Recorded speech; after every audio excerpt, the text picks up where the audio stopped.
کلیسیا دلہن ہے اور خداوند یسوع مسیح دولہا ہے۔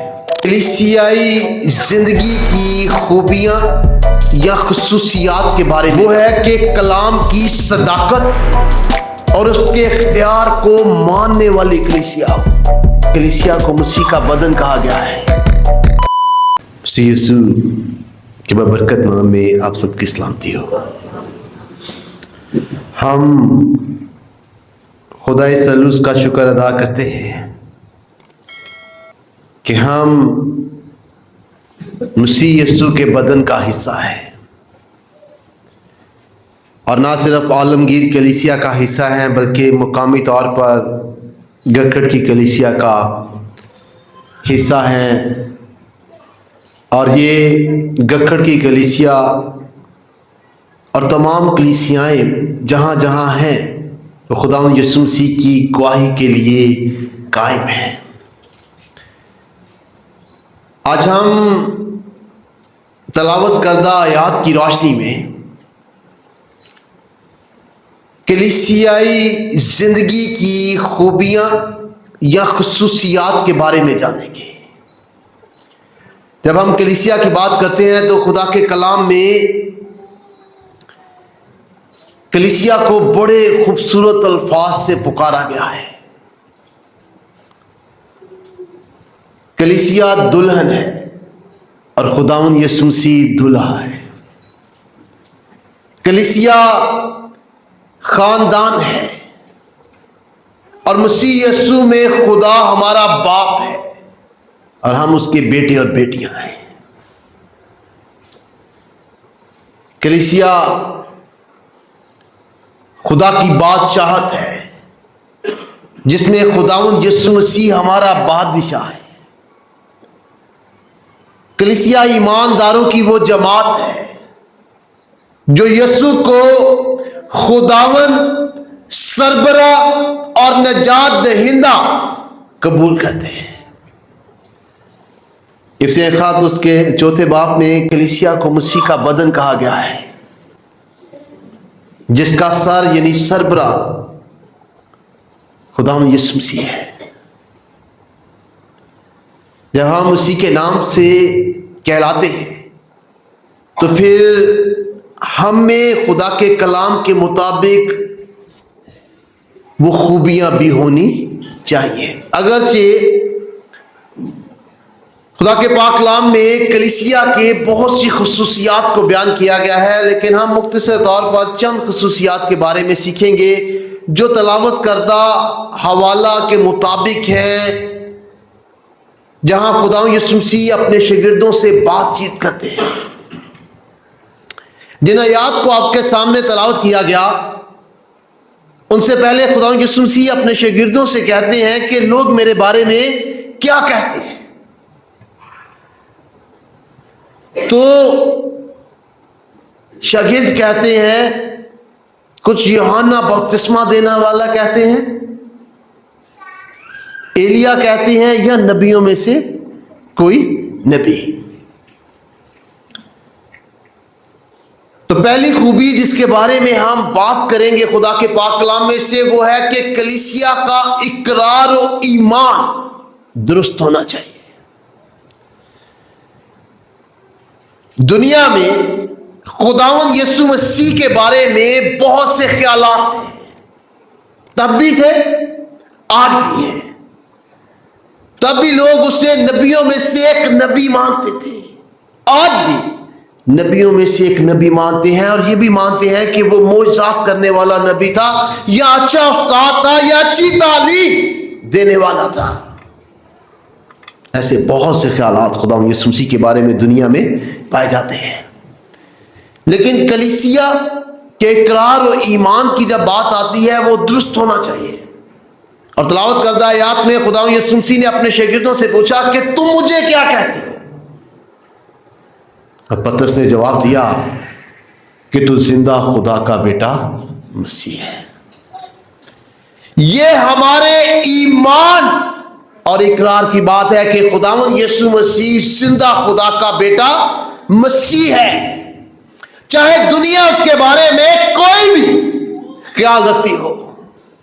ہمارے ایمان کا اقرار اور اعتراف اس بات پر ہے کہ خداوند یسوع مسیح زندہ خدا کا بیٹا مسیح ہے، جو ہمیں ایماندار بناتا ہے، جو ہمیں مسیح کے بدن کا حصہ بناتا ہے، جو ہمیں کلیسیا کا حصہ بناتا ہے۔ تو کلیسیا کی بنیادی خصوصیت یہ ہے کہ ان کا اقرار اور ایمان جو ہے خداوند یسوع مسیح کی نسبت درست ہونا چاہیے۔ پھر دوسری خصوصیت جو کلیسیا میں یا خوبی کلیسیا میں ہونی چاہیے وہ ہے کہ کلام کی صداقت اور اس کے اختیار کو ماننے والی کلیسیا ہو۔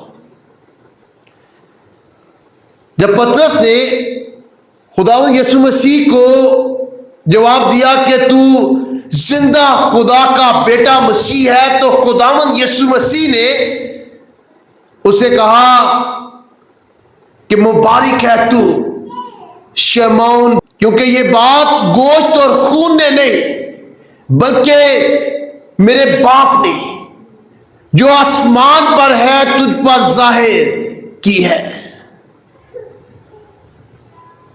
خدا اپنے بندوں پر، اپنے لوگوں پر اپنی مرضی کو ظاہر کرتا ہے،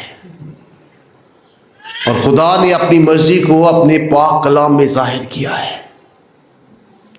ہمارے پاس جو خدا کا کلام ہے جسے ہم بائبل مقدس کہتے ہیں، اس میں خدا نے اپنی مرضی کو، اپنے احکام کو، اپنے قوانین کو اور جو کچھ وہ ہم پر ظاہر کرنا چاہتا ہے سب کچھ درج کر دیا ہے۔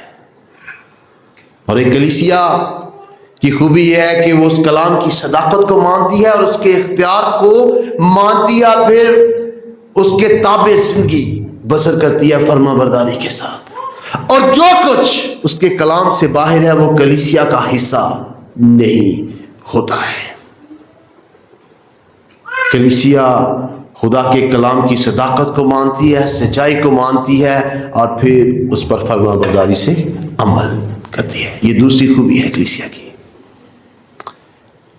تیسری خوبی ہے کلیسیا کی کہ وہ دنیا کی ہم شکل نہ بنے۔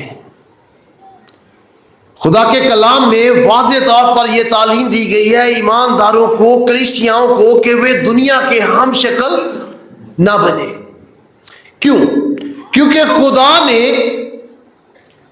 کلیسیا کو دنیا سے الگ کیا ہے اور انہیں اپنے بیٹے کے قیمتی اور پاک خون سے خریدا ہے۔ دنیا کا نظام، ان کا طریقہ کار الگ ہے، اور خدا نے جن لوگوں کو خریدا ہے، جن کے لیے اپنے بیٹے کو قربان کیا ہے، ان کے طریقہ کار کو ان سے الگ کر دیا ہے۔ ہم ان کو مکس نہیں کر سکتے ہیں، اس لیے خدا کے پاک کلام میں واضح طور پر لکھا ہے کہ دنیا کے ہم شکل نہ بنو۔ رسول پہلا پطرس کے دوسرے باب کی 11ویں آیت میں کلیسیا سے کہتا ہے، پیارو میں تمہاری منت کرتا ہوں کہ تم اپنے آپ کو پردیسی اور مسافر جان کر ان جسمانی خواہشوں سے پرہیز کرو جو روح سے لڑائی رکھتی ہے۔ خدا کا پاک کلام ہمیں سکھاتا ہے کہ یہ دنیا جو ہے یہ ہماری پرماننٹ جگہ نہیں ہے، ہم یہاں پردیسی اور مسافر ہیں۔ اس لیے ان جسمانی خواہشوں کو، جو دنیوی خواہشات ہیں، ان میں ہمیں پھنسنا نہیں چاہیے یا ان میں شامل نہیں ہونا چاہیے، کیونکہ ان کی براہ راست روح سے لڑائی ہے۔ دنیا کا نظام جو ہے وہ شاید ہمارے لیے اٹریکشن کا باعث ہو، لیکن خدا کے پاک کلام میں ہم سے بڑے واضح طور پر کہا گیا ہے کہ دنیا کے نظام پر جو ہے وہ ہم نے نہیں چلنا ہے۔ خدا یسوع مسیح نے جب پطرس کو اپنی موت، پکڑوائے جانے اور اپنے مقصد کے بارے میں بتایا تو اس نے کہا کہ خدا نہ کرے کہ ایسا ہو۔ تو خدا یسوع مسیح نے کہا کہ اے شیطان دور ہو، کیونکہ تو خدا کی باتوں سے زیادہ آدمیوں کی باتوں کی فکر کرتا ہے، انسانوں کی باتوں کی فکر کرتا ہے۔ تو کلیسیا کی یہ خوبی ہونی چاہیے کہ وہ دنیا اور لوگوں کی باتوں سے زیادہ خدا کے کلام پر توجہ کرے کہ خدا کا کلام انہیں کیا کہتا ہے کرنے کے لیے۔ بہت دفعہ ہم دنیا کی چال پر ہی چل پڑتے ہیں، لیکن خدا کے پاک کلام میں ایسا نہیں ہے۔ اور جب ہمارا بطور کلیسیا اقرار و ایمان درست ہوگا مسیح یسوع کے بارے میں، جب ہم خدا کے کلام کی صداقت پر جو ہے وہ بھروسہ رکھتے ہوں گے، اس کے اختیار کو مان کر اس کی فرما برداری سے چلتے ہیں، اور پھر دنیا کے ہم شکل نہیں بنتے ہیں، تو پھر ہم خداوند یسوع مسیح کی گواہی دیتے ہیں۔ متی کی انجیل اس کے 5ویں باب کی 16ویں آیت میں لکھا ہے، تمہاری روشنی آدمیوں کے درمیان چمکے تاکہ لوگ تمہارے نیک کاموں کو دیکھ کر تمہارے باپ کی جو آسمان پر ہے تمجید کریں۔ لوگ ہمارے چال چلن کو دیکھ کر وہ ہمارے باپ کی، ہمارے خدا کی تمجید کریں۔ جب ہم یہ خوبیاں رکھتے ہیں تو پھر ہم میں سے خداوند کی روشنی دوسروں تک پہنچتی ہے۔ خدا کے پاک کلام میں لکھا ہے کہ وہ تمہارے نیک کاموں کو دیکھ کر تمہارے باپ کی جو آسمان پر ہے تمجید کریں۔ یہ بہت ضروری ہے۔ چوتھی خوبی ہے کلیسیا میں جو ہونی چاہیے کہ انہیں پتہ ہونا چاہیے کہ وہ فتح مند کلیسیا ہے،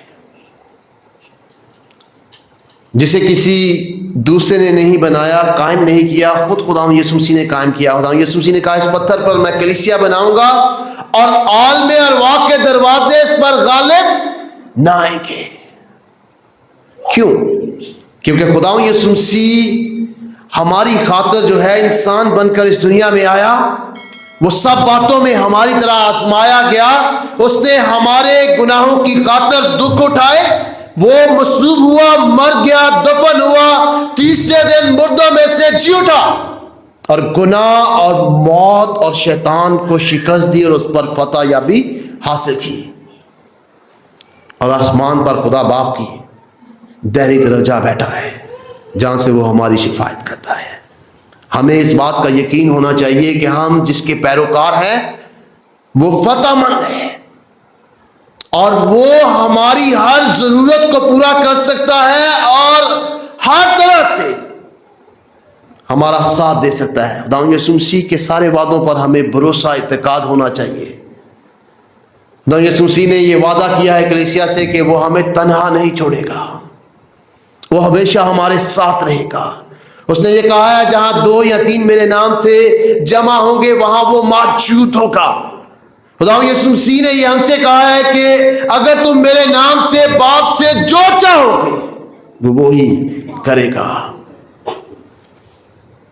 ہمیں خداوند یسوع مسیح پر اعتقاد اور بھروسہ ہونا چاہیے۔ وہ خدا باپ کی دہنی طرف بیٹھا ہے اور خدا کا پاک کلام کہتا ہے کہ وہ ہماری شفاعت کرتا ہے۔ جب ہمیں لگتا ہے کہ کوئی ہمارے لیے دعا نہیں کرتا ہے تو ہمیں یقین ہونا چاہیے کہ ہمارا منجی خداوند یسوع مسیح جو ہے وہ ہمارے لیے دعا کرتا ہے، ہمارے لیے شفاعت کرتا ہے، وہ ہماری کمزوریوں میں ہماری مدد کر سکتا ہے، کیونکہ وہ سب باتوں میں ہماری طرح آزمایا گیا، وہ ہمارے بارے میں جانتا ہے۔ اس پر اعتقاد اور بھروسہ ہونا چاہیے، کلیسے خوبی ہونی چاہیے۔ کسی اور شخص پر اعتقاد اور بھروسہ نہیں ہونا چاہیے، صرف اور صرف خداوند یسوع مسیح کی ذات ہے جس پر ہمارا اعتقاد اور بھروسہ ہونا چاہیے۔ جو اگلی خوبی ہے وہ ہے کلیسیا جاگتی ہوئی ہونی چاہیے۔ اس سے کیا مراد ہے؟ اگرچہ خدا نے کلیسیا کو دنیا سے الگ رکھا اور کلیسیا اس دنیا میں خدا کی بادشاہت کو ظاہر کرتی ہے، تو بھی وہ اس دنیا میں رہتے ہیں اور ایک مسلسل روحانی تنازع جو ہے وہ آغاز سے ہی ہے۔ ایک طرح سے روحانی جنگ ہے جس میں ہمیں مقابلہ کرنا ہے، اور مقابلہ کس پر ہے؟ اپنے ایمان اور اقرار پر، خدا کے کلام پر، خداوند یسوع مسیح کی پیروی کرنے پر۔ اور یہ اب مسئلہ نہیں ہے، یہ کلیسیا کے آغاز سے ہی ہے۔ رسول نے ابتدائی کلیسیا کو ہی آگاہ کیا، انہیں وارن کیا. اور اعمال کی کتاب اس کے 20ویں باب کی 29 اور 30ویں آیت میں رسول کہتا ہے کہ میں جانتا ہوں کہ میرے جانے کے بعد پھاڑنے والے بھیڑیے آئیں گے جنہیں گلہ پر کچھ ترس نہ آئے گا، اور خود تم میں ایسے آدمی اٹھ کھڑے ہوں گے جو الٹی الٹی باتیں کریں گے تاکہ شاگردوں کو اپنی طرف کھینچیں. اس لیے جاگتے رہو. یہ وارننگ ہے کلیسیا کو کہ وہ جاگتے رہیں. اور یہ اب مسئلہ نہیں ہے، یہ آغاز سے ہی مسئلہ ہے. اس لیے رسولوں نے بڑی وضاحت کے ساتھ اسے پر آگاہی کا پیغام جو ہے وہ دیا ہے. آج بھی بہت سی چیزیں ہیں جو خدا کے کلام کے مطابق نہیں ہیں، لیکن دنیا میں کثرت کے ساتھ جو ہے ان میں سرایت کر رہی ہیں وہ کلیسیاؤں میں. بظاہر وہ کلیسیا کا حصہ لگتے ہیں، بظاہر وہ خدا کے خادم لگتے ہیں، اور ایسی تعلیم جو خدا کے کلام سے یکساں طور پر فرق ہے اس میں ہمیں پرکھ کرنی چاہیے. گزشتہ مہینہ میں جو ہماری انٹیلیجنس ہے یا جو فرقوں کے متعلق علم رکھتے ہیں یا انہیں اجازت دیتے ہیں، انہوں نے مجھ سے رابطہ کیا اور انہوں نے کہا کہ پادری صاحب آپ سے ایک جو ہے وہ انفارمیشن لینی ہے. تو انہوں نے مجھے کہا کہ جب وہ آئے تو انہوں نے پوچھا کہ پادری صاحب مشروم چرچ کا پتہ ہے؟ تو میں نے کہا کہ میں تو بہت سے ممالک میں گیا ہوں لیکن مشروم چرچ کا جو ہے مجھے نہیں پتہ ہے. تو انہوں نے کہا جی اس کے بارے میں پتہ کریں، یہ کیا ہے؟ یہ گجرانوالا میں یہ مشروم چرچ جو ہے یہ قائم ہونے والا ہے. اب اس کے بارے میں پڑھا تو ان کا صرف جو عقیدہ ہے وہ یہ ہے کہ مشروم کو جب آپ مکس کر کے پئیں گے جیسے ہم شاعر بانی پیتے ہیں تو آپ کا الہی چیزوں کے ساتھ تعلق جو ہے وہ قائم ہو جائے گا، اور پھر جو ضرورتیں ہیں وہ آپ کی پوری ہوں گی. اس میں نہ بائبل کا ذکر ہے ان کے عقیدے میں، نہ خداوند یسوع مسیح کا ہے، صرف مشروم کا ہے.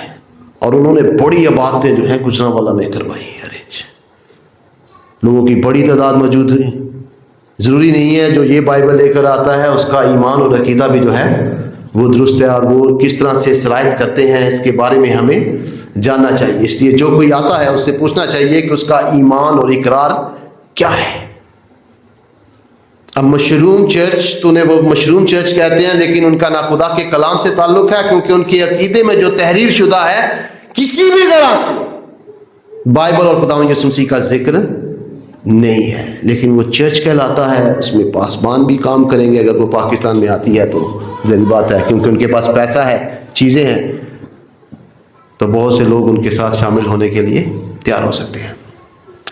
پاکستان میں بڑی تعداد میں مورمن کام کر رہے ہیں، بڑی تعداد میں. گجرانوالا میں بھی ہیں، پاکستان میں بڑی جگہوں پر مورمن ہیں. پاکستان میں بڑا زیادہ کام کر رہے ہیں. اب مورمن کا ماننا ہے کہ یسوع اور شیطان دونوں خدا کے بیٹے ہیں،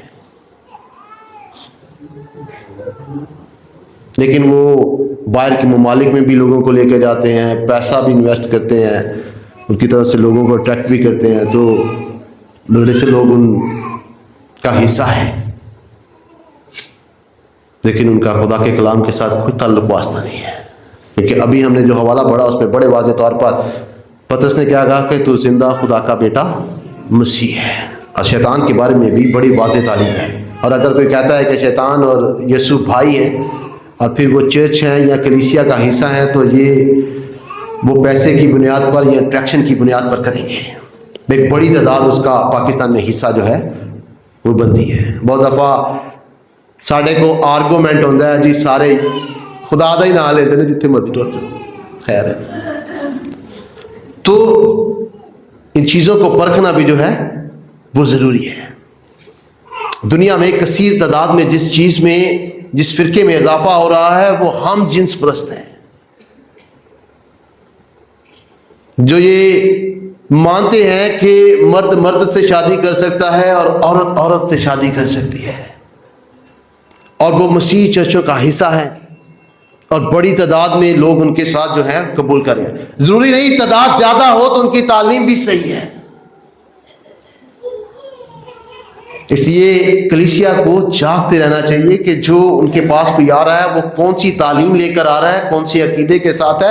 بہت سی چیزیں ہیں جو ہمیں آسانی سے الجھا لیتی ہیں، اور وہ ہے پیسہ، اٹریکشن، فیم۔ یہ چیزیں ہمیں آسانی سے الجھا لیتی ہیں، اور خداوند یسوع مسیح کے سچے پیروکار ہونے کا جو کرائٹیریا آج کے دور میں سوچا جاتا ہے، وہ یہ سوچا جاتا ہے جس کے پاس زیادہ پیسہ ہے، زیادہ گاڑیاں ہیں، زیادہ فیم ہے، وہ صحیح ہے، جہاں اس کی خدمت جو ہے وہ کامیاب ہے۔ لیکن خداوند یسوع مسیح نے اپنی پیروی کرنے والوں کے لیے جو اصول بیان کیے، وہ متی کی انجیل اس کے 16 باب کی 24ویں آیت میں خداوند یسوع مسیح نے کہا، جو کوئی میرے پیچھے آنا چاہے اپنی خودی کا انکار کرے، اپنی صلیب اٹھائے اور میرے پیچھے ہو لے۔ یہ تین چیزیں بڑی آسان لگتی ہیں، لیکن عملی زندگی میں یہ اتنی ہی مشکل ہے۔ یہ بہت سے لوگ خدا کے پاک کلام کے مطابق جو خداوند یسوع مسیح کے پیروکار بنے، لیکن ہمیشہ اس کے ساتھ چل نہ سکے، کیونکہ مشکل ہے خودی کا انکار کرنا۔ ہم اس معاشرے میں رہتے ہیں جہاں خود کی نمائش کا رواج ہے، جہاں دکھاوے کا رواج ہے، جہاں اپنے آپ کو جو ہے وہ لوگوں کے سامنے دکھانے کا رواج ہے کہ سی بڑی بڑی چیز ہے، لیکن خدا کے کلام کے مطابق یہ نہیں ہے۔ پیروی کرنے کا طریقہ کیا کار ہے؟ اپنی خودی کا انکار کر، اپنی صلیب اٹھا، میرے پیچھے ہو لے۔ آخری خوبی جو کلیسیا میں ہونی چاہیے وہ یہ ہے کہ ان کی توجہ خداوند یسوع مسیح کی آمد ثانی پر ہونی چاہیے۔ بہت دفعہ لوگ جو خدا کے لیے کام کرتے ہیں وہ سوچتے ہیں کہ لوگ انہیں اس وجہ سے ان کی تعریف کریں یا انہیں اس کا اجر جو ہے وہ دیں۔ جو ہم خدا کے گھر میں یا خدا کے نام سے کام کرتے ہیں، ہم سوچتے ہیں کہ لوگ اس کے لیے ہماری تعریف کریں یا ہمیں اس کا اجر دیں، یا ہم جو ڈیزرو کرتے ہیں وہ چیز ہمیں نہیں ملتی ہے۔ لیکن جو حقیقی کلیسیا ہے اس کی ساری توجہ خداوند یسوع مسیح کی آمد ثانی پر ہوتی ہے۔ اور ان تلاوت کردہ آیات کے آخر میں خداوند یسوع مسیح نے متی کی انجیل اس کے 16 باب کی 27ویں اور 28ویں آیت نے کہا کہ ابن آدم اپنے باپ کے جلال میں فرشتوں کے ساتھ آئے گا، اس وقت ہر ایک کو اس کے کام کے مطابق بدلہ دے گا۔ خداوند جانتا ہے کہ کون خداوند کے لیے کیا کرتا ہے اور کیسے زندگی بسر کرتا ہے۔ اس ہر چیز کا ریکارڈ خداوند کی پاس موجود ہے، اور اس کے مطابق وہ کیا دے گا؟ انہیں اجر دے گا جب وہ اپنے جلال میں اپنے فرشتوں کے ساتھ آئے گا۔ اس لیے ہم جو بھی کرتے ہیں ہمیں اس بات کا یقین ہونا چاہیے کہ خداوند اس کے بارے میں جانتا ہے اور اس کے ریکارڈ میں ہے، اور اجر صرف خداوند سے ہی ہمیں مانگنا چاہیے، کسی انسان سے اس چیز کا اجر نہیں چاہیے۔ یہ خصوصیات ہیں، یہ خوبیاں ہیں کلیسیا کی جو ان کی زندگی میں ہونی چاہیے، اور جب یہ خوبیاں ہوتی ہیں تو خداوند کا کلام بھی ہماری زندگی سے ظاہر ہوتا ہے کہ ہم اس کے فرما بردار ہیں، ہمارا ایمان اور اقرار درست ہے، اور ہم خدا کے کلام کے تابع ہیں۔ اور پھر جب ہم خدا کے کلام کے تابع ہوتے ہیں، ہم دنیا کے سامنے خداوند یسوع مسیح کی روشنی بھی ہوتے ہیں، اور جب ہم خداوند یسوع مسیح کی روشنی ہیں تو پھر خدا کا فضل اور رحم بھی ہم پر قائم اور دائم ہوتا ہے، اور خداوند کے سارے وعدے جو ہیں وہ ہماری زندگی میں پورے ہوتے ہیں۔ تو خداوند مجھے اور آپ کو ایسا کرنے کی توفیق دے، اور اس پاک کلام کے وسیلہ سے بڑی برکت دے۔ شکریہ۔ Thanks for watching. To watch more, subscribe, like and comment. Don't forget to Guardians of Faith PCP Gacker. Follow now.